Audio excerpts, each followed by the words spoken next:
Hello again, Year 5. Hope you're still well. And I thought we'd just have a quick recap on what features there are in a non-chronological report, just for those who are struggling to recall exactly what they need to include in their work this week. I have found some spittle bugs outside, but it's quite tricky finding which one is which. But I'm going to be carrying on, and I'm determined to be able to do it. But I'm still good. My hair seems to be growing and growing and growing. So the sooner lockdown finishes and I can get to a barber's, the better. As those who've been on the Zoom calls will know, I'm looking a little bit hairier than last time you saw me. Okay, so very brief Walt today. I'll just quickly go through. And we are learning to identify the features of a non-chronological report. I'm going to put I like it when it does this. Like my laser pointer, I like my laser pointer better. Just very quickly, can you tell the person who's watching this with you what a non-chronological report is? And put me on pause while you do it.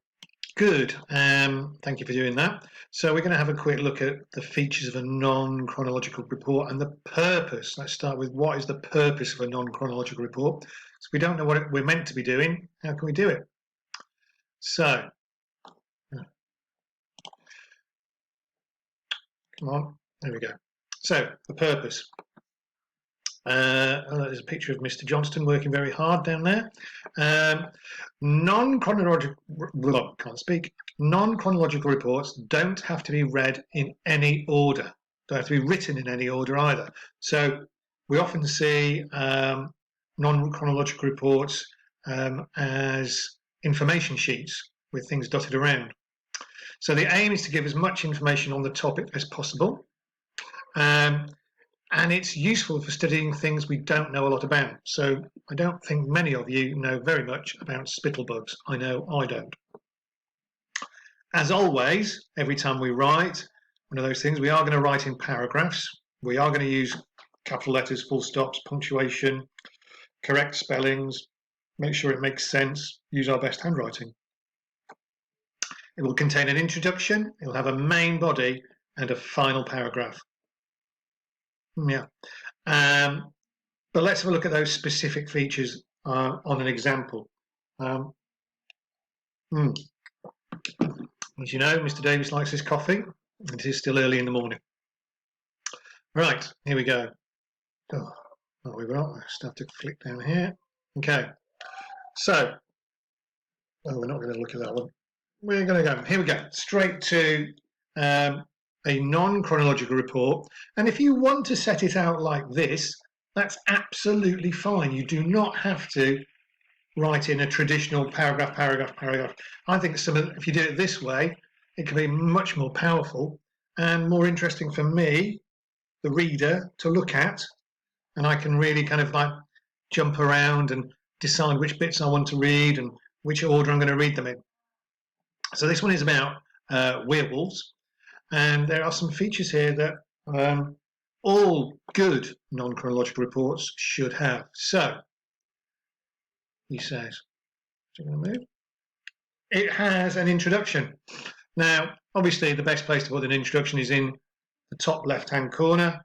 So, if it's down here somewhere, people will not read it first. So, this needs to be somewhere underneath the title.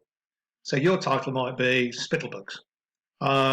So we have an introduction which tells us a little bit about what werewolves are and why we are writing it about it.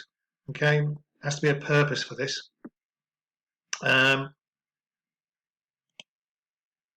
It has subheadings. I know lots of you like to put subheadings in, and I have to in every sort of writing that you do, but actually for non-chronological reports, subheadings are really important.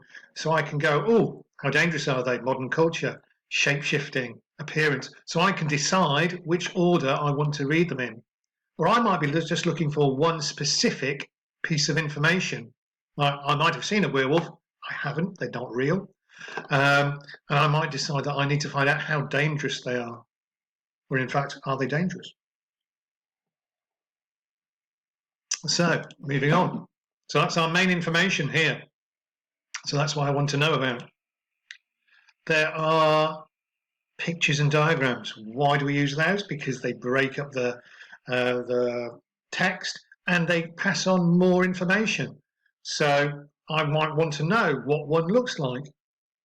I might want to know what Harry Potter and Hermione were doing, watching them. So that just gives us more information again.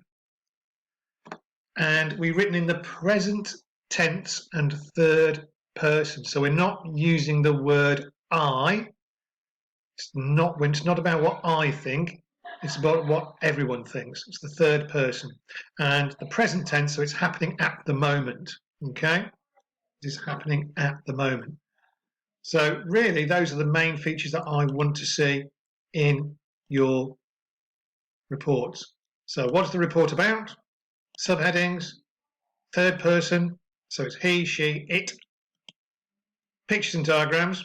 Now you can, if you're going to do this off the internet, you can print them, but I think just a line drawing or a little picture is just as powerful. It doesn't have to be a photograph or anything technical, just something to illustrate. Okay, and then the main information about your topic and the present tense. Imagine it is happening now. So those are the things I want to see in your work this week. And please, when you've done it, put it on the Padlet and I'll have a look and make a comment about it. Okay, so good luck with that. And I look forward to seeing and hearing how you get on. Take care and happy hunting for those spittlebugs.